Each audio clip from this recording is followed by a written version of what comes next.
Welcome back, and thank you for staying with us. Now, let's look at the state of population. Nearly half of all women are denied their bodily autonomy. That's according to the UNFPA. My body is my own. For the first time, the United Nations Population Fund's flagship report, State of the World Population, focuses on bodily autonomy. Now, you would wonder, what exactly does that mean? It is the power and agency to make choices about your body without fear of violence or having someone else decide for you.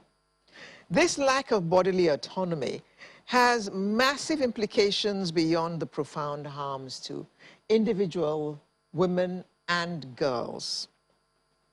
Potentially depressing economic productivity, undercutting skills, and resulting in extra costs to healthcare and judicial systems. Now, to talk to us about this, which seems to be, well, a novel idea to many of us, is the resident representative, United Nations Population Fund in Nigeria, Ula Muller. Thank you for joining us. Thank you for joining us, Ula. Thank you, and good morning, everybody, and thank you for having me. It's a pleasure. Good morning. Now, what is this about my body is my own? Of course, my body is my own. Well, it is, but we also have to be realistic about we live in a world where, for many reasons, very often a woman do not have the power to decide about her own body. And we are experiencing that the amount of power a woman has over her own body is clearly linked to how many human rights or decision-making powers that she has over other aspects of her life. So this is around the right to work, the right to education, the right to seek health care without your husband's or partner's consent or permission. Of course, the right to decide the number and spacing of her children, even if she wants to have children. So there's a lot of things where what happens to a woman's body is actually out of her control because the decision-making about her body is done in a different space. So all these things are also clearly linked to population issues. And if this is not addressed, we cannot continue to close our eyes to it because it can have dire consequences on development and achieving sustainable development. So that is why we have also chosen for this report to focus on women, because women are the most disadvantaged of the sexes, because women are the ones who most often do not have control over their lives and their choices. They are the sex that are often not involved in decision-making about their own lives and their own bodies. And we need to change that. Well, we're talking population, and the emphasis seems to be on women. Don't the men play any role in this? Of course they do. And ideally, we would want to have a situation where we have full equality between men and women and where decisions are made based on a conversation. But ultimately, it is a woman's decision what she wants to happen to her body. She wants to, it's her decision if and when she wants to have children, just like it's also up to men if they want someone to do anything to them. They have their own decision-making authority. And women have to have that too. But in the ideal world, that is an equal conversation between people that are equal, but ultimately respect that the one who makes the decision and has the power for the final decision is the one whose body is going to be impacted.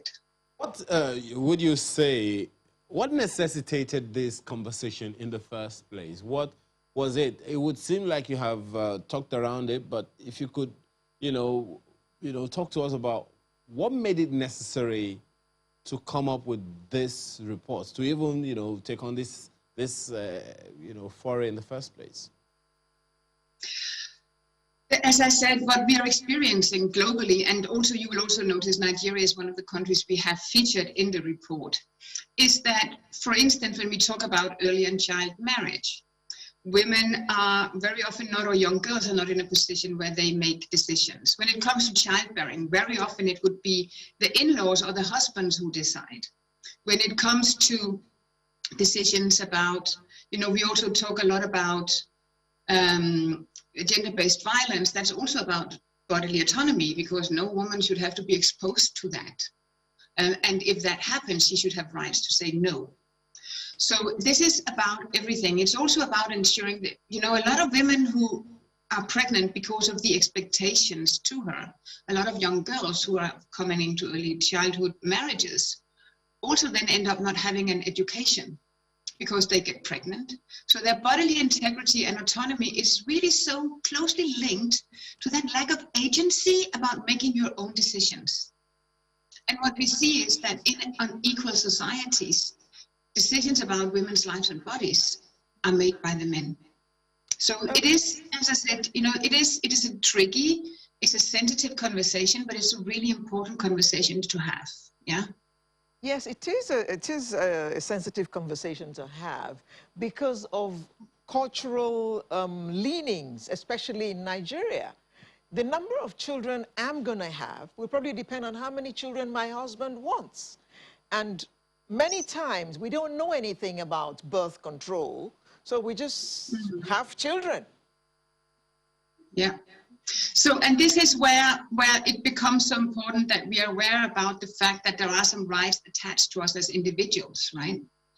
Because when you don't have control over your own body, a woman's life will be fraught with the losses to integrity and autonomy, as I talked about, that's linked to that lack of agency. And that means that you can say that when we talk about contraceptives, right?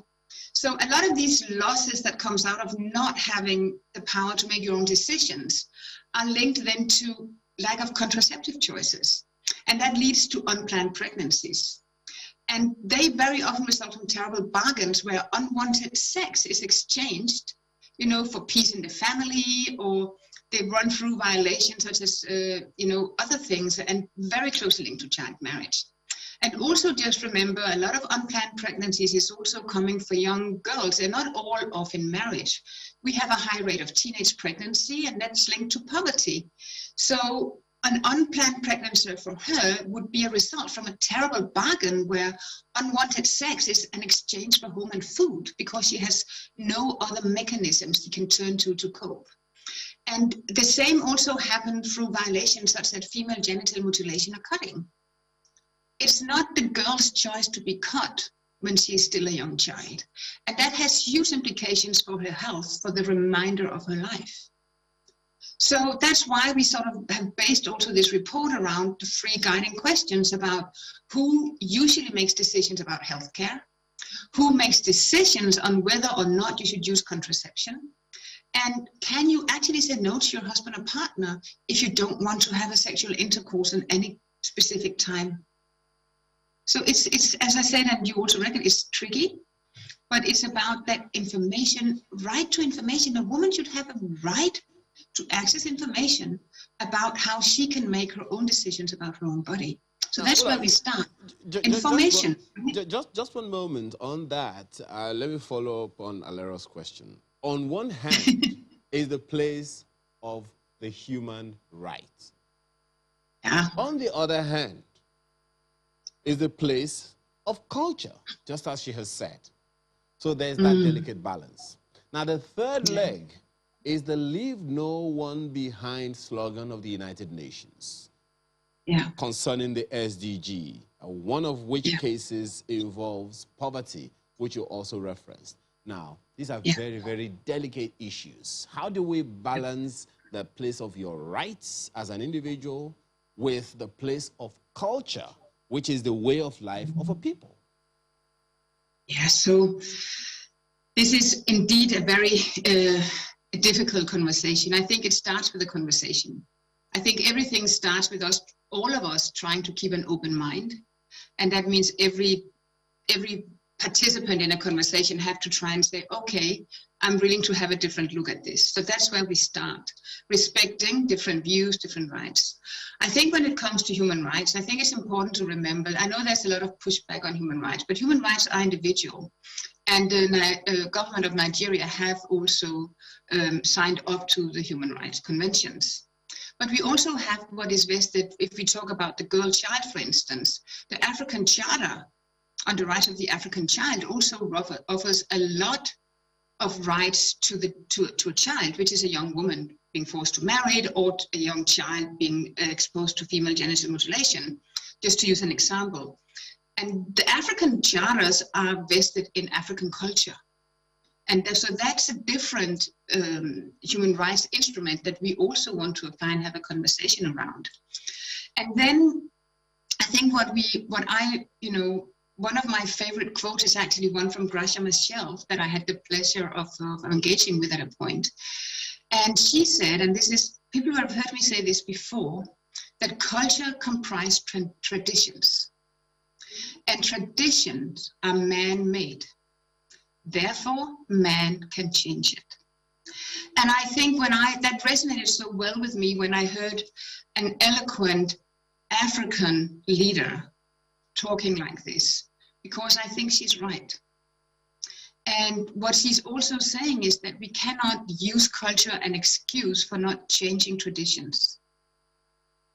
So that's where this open-mindedness comes in, because ultimately, if we don't do that, the ones who are left behind are predominantly women and girls.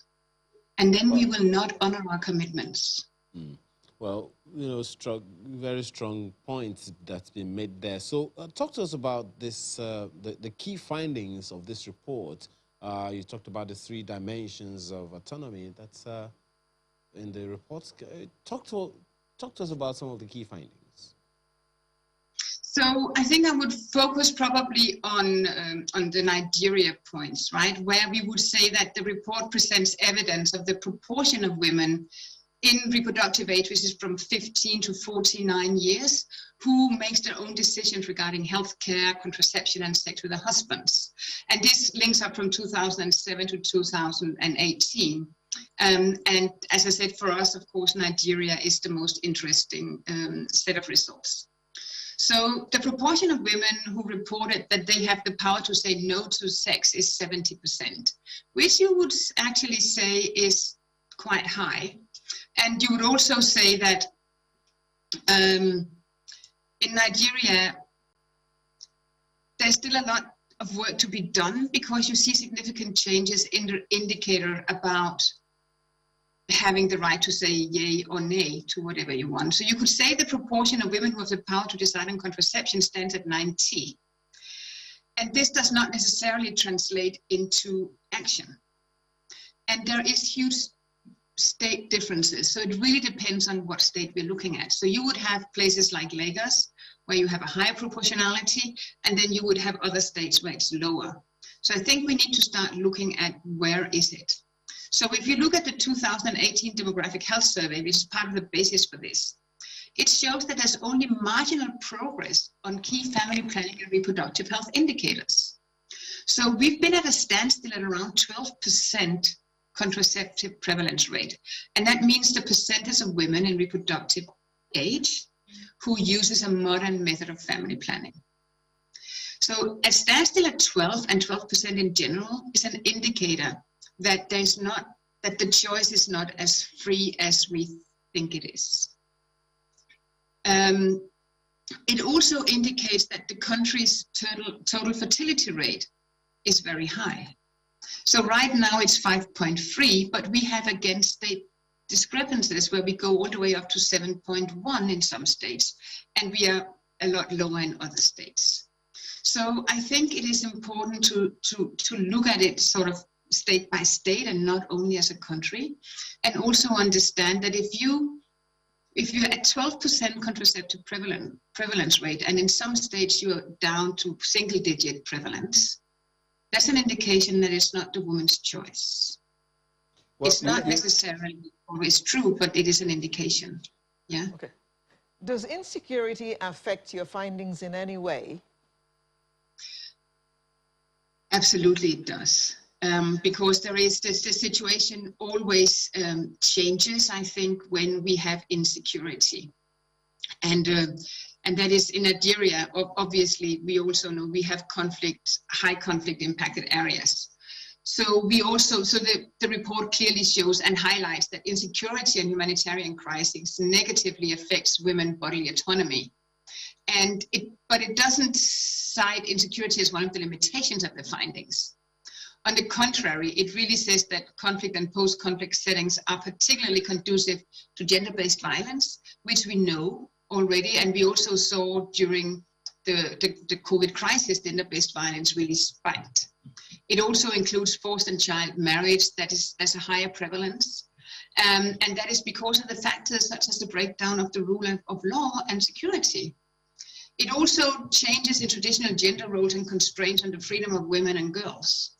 It promotes a culture of impunity, loss of economic and social capital, and even extremist ideologies that encourage the abduction of women and girls into our groups. So yes, it definitely, insecurity affects the outcome of the findings, but as something we should definitely pay attention to and that we have to address. But one other challenge that one would bring to the table would be that of the limitation of data.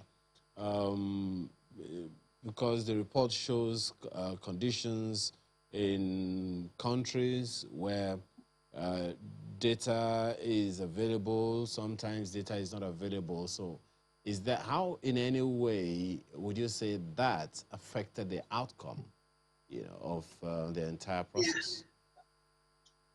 Yeah. It's really important, of course, to have solid evidence and data behind it. But I also think a strength of this report is that it actually highlights and indicates the limitations of data in the report. So the report draws mostly on secondary data. It looks over trends over a specific period to be able to make the analysis. But I will say, though, for the demographic health survey from 2018 in Nigeria is very solid data.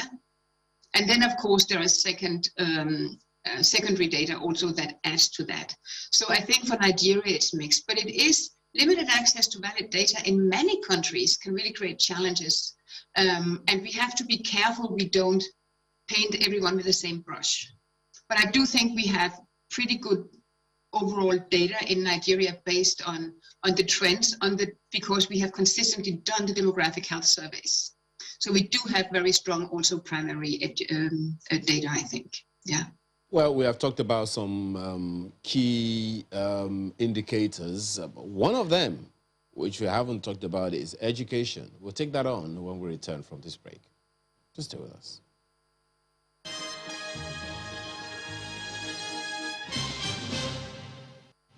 Well, thanks for staying with us. We still have Ola Mola with us, resident representative, United Nations Population Fund in Nigeria. Now, you know, we talked about education just before we went on that break. Data shows a strong link between decision-making power and higher levels of education. Could you explain the linkages?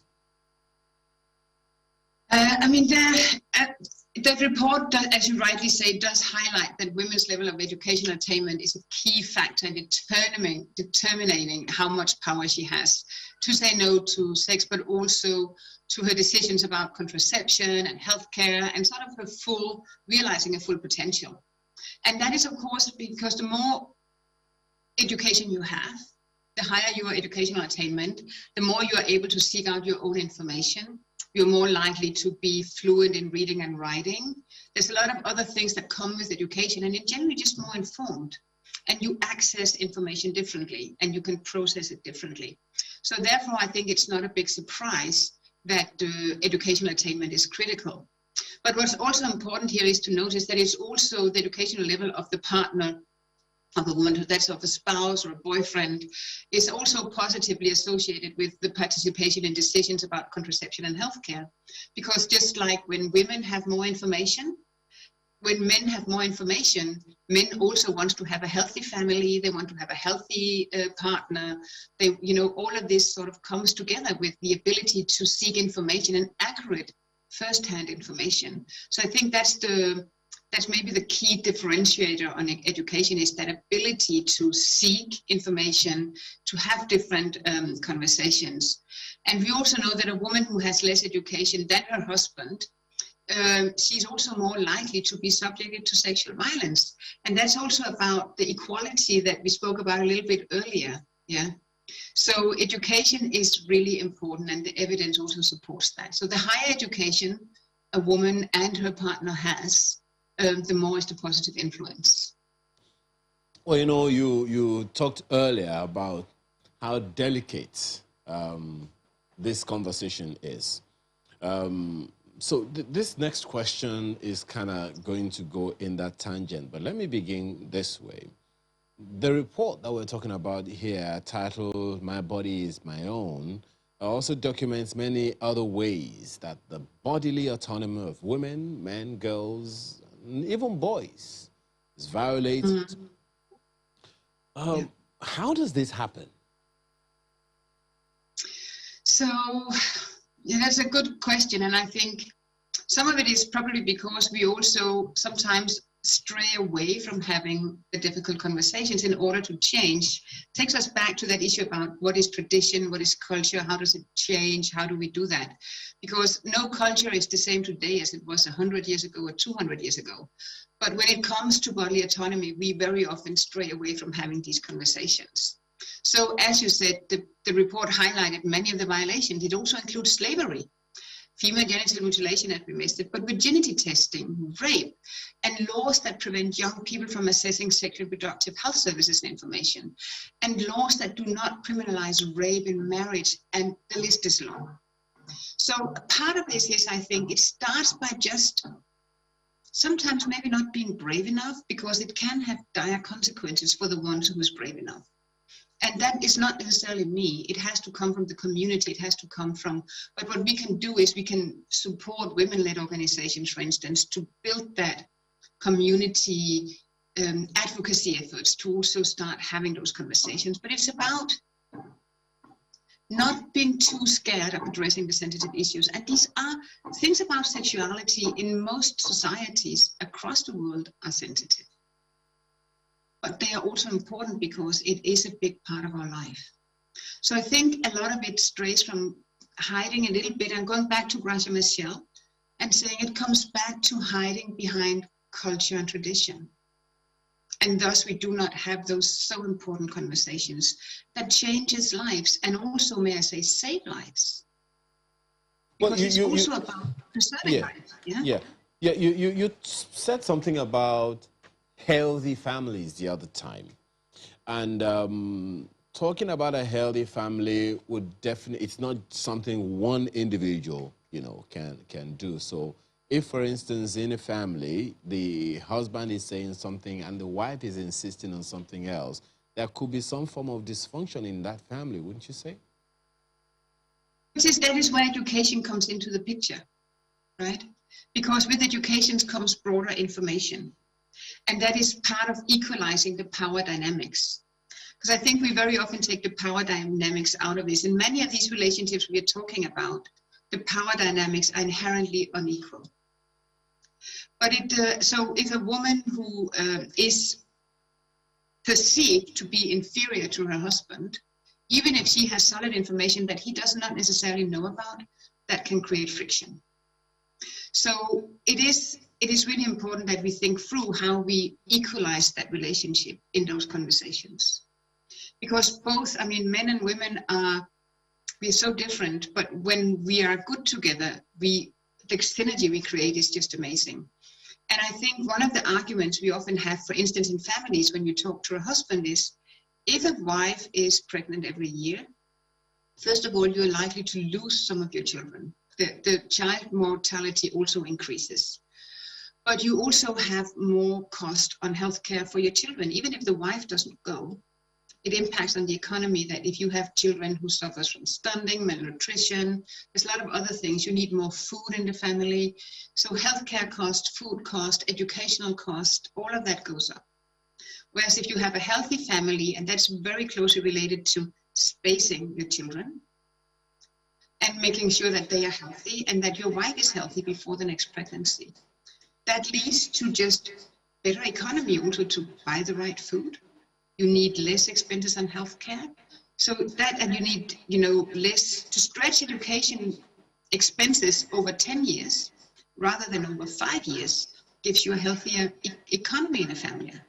So those are conversations that I guess maybe diverge the focus a little bit, but talks about all the benefits that we reap when we get this piece right.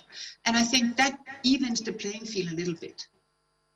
So I think that's about, again, it's about changing perspectives sometimes, but have the conversation, yeah? is something necessary and quite critical, just as you have said. I mean, you said that there is no culture that is exactly the way it was 100 years ago today. But then it is also a fact that there are certain practices in those cultures and traditions that will not change for 100 years. Take polygamy, for instance. How soon before we begin to have that kind of conversation take root to the point that it'll change. So some of those cultures still definitely have a strong hold on how effectively we can communicate some of the ideals of this report. So in having this conversation, how do you propose we start? I think we start by finding out what is our common, where do we agree? What do we agree on? Because I think we very often in our conversations, we start by talking about what we disagree on. And I don't think that's very constructive. I think we start by looking at what do we agree on. And I'm yet to meet a father or a husband who does not agree that he wants healthy children, who does not agree that he would like his wife to be healthy, or his wives to be healthy, that he would like to be prosperous, that he would be like to look after his family because that's about his dignity. So I think let's start by looking at what do we agree on? And then what is in the way of getting to that point? So if we start with what we agree on and say, okay, so what impacts negatively to get us there? Then we have that conversation and then we find a way forward on how we then get there.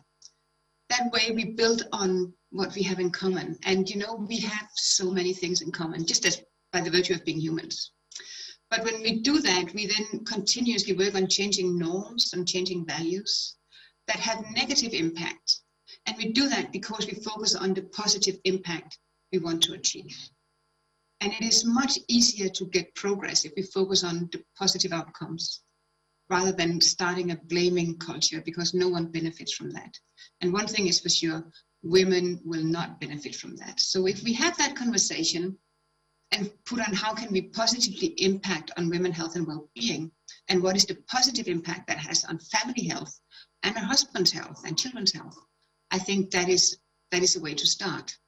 And maybe just the last point on this is to strengthen programs that really prevent human rights violations. So for instance, one of the things you have seen us really promoting and advocate is domestication of the Violence Against People's Prohibitions Act.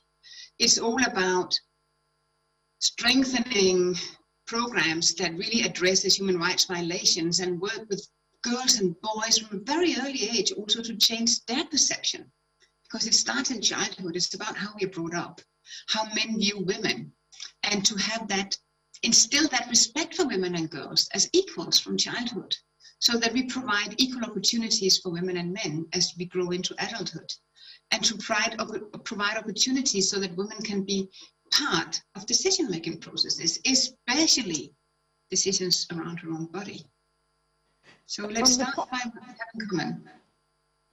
From the population point of view, does this report take cognizance of the fact that a family could be a man and a woman, a man and 3 women, a man and 5 women, or 20 women in some cases? Yeah. So, you know, I think this is one of the report doesn't really go deeply into that, and I don't think it should. I think what is important is that the women, as is also outlined, for instance, in the Quran, the women have to agree to that lifestyle. That's also about her decision-making powers and the right to make her own choices. So I don't think that is not the key area to address here. I think it's all about, no matter how you decide to set up your family, it's about respecting every right that each individual member of the family has. And I think that's where we start. And so, it's very clear. You don't lose your rights just because you're in a family where you have 20 women. You haven't lost your right as an individual woman. And I think that's what we have to remember. What would you say are the solutions to these problems which are raised in the report? Sorry, what? I didn't hear that very clearly. So what would you say are the solutions to these problems that are raised in the report? Yeah. So I think I would repeat what I spoke about earlier, this issue about finding what we agree on. Where do we agree? And then what is in the way to getting us to where we are all in agreement of what we would like our family unit, our society, our country to look like. So that we continuously work again on changing norms and values that have that negative impact on women's health and well-being by switching to focusing on the positive impact of women's health and well-being on any community and society. Because when we look at the end results, I am convinced from my 30 years of experience here, we all want to have the same. We all want to have a healthy family. We all want to have prosperous societies. We all want to have our children to be healthy and survive. We all think that a mother should see her child grow up. There's so many things we agree on. And dealing with this particular issue around decision-making power is part of the solution to get us to what we want the world to look like, which we all agree on. Well, how do we factor in the young population into this conversation? Of course, you would know that we have a youth bulge in Africa, almost the same number of females as males, almost the same. So what kind of conversations should we be having with the younger generation in taking this further from here? Yeah. So first of all, I know at the United Nations use that too very often. We talk about a youth bulge. I think we have to change that word. What we have in the world today, and especially in sub-Saharan Africa, in particular in Nigeria, is we have one of the most resourceful generations we've had for a long, long time. We have a lot of young people who want to make a difference. We have a lot of young people who know how to use, the mobile phone and social media platforms. They know so many things. I think we need to start inviting them in. That's another change in culture. Inviting them in and letting them also be part of the conversation. Let them be part of the solution, because we need to start seeing again the young people as the solution, not as a problem to be solved. We also need to listen to them, because a lot of the things that we're talking about here, they become sensitive when we get older. A lot of the young people have these conversations between them. So what's important is that when we have our grandchildren, so I have grandchildren, right? When we have them, we talk about equality between men and women. We talk about how important it is you make your own decisions about your own body, so that the next generation grow up with that. And when you talk to young people today, the conversations they have between them they're much more open, much more free. We become more shy and more private as we grow up, as we get older. I'm sure you can recognize some of this if you look at your own conversations through life. They change. So I think let us listen to also what the young people have to say. And a lot of the young people that I speak to, they understand all of this. Their challenge is to come in and be part of the solution at the decision-making table, so that they can access, for instance, contraception, even if they are not married, but just in partnership. So let's listen to them a bit more and open up again, listening to them, bring them to the table, and see them as part of the solution, not as a problem to be solved. You also mentioned something earlier about the power dynamics, and that in a way also exposes the vulnerabilities of mostly underprivileged people in every society, especially in a country like Nigeria. It's pretty difficult when it's pretty difficult to find your voice when you are underprivileged and dependent on people. So in the light of this report, how do we factor in these dynamics in the conversation of being underprivileged and dependent, while at the same time wanting to find your voice? Yeah. So this is where this point I had about, first of all, finding out what we agree on, but also really working in communities, working through, for instance, women-led organizations or youth-led organizations, and let them be the one who carves out that platform where we can start advocating and bring change to the table. And also be realistic about, we cannot change things overnight. It is going to be a process. And yes, it is difficult when you are dependent because you can be scared of raising your voice. But that's where I also think the ones with the most resources, we have an obligation. So I'm brought up by a mom who, in a society that's very different from the one, if I go home today, I'm home right now. But my mom was from a middle-class background, but she instilled that in me, that it's my obligation to help people and support people who cannot necessarily raise their own voice.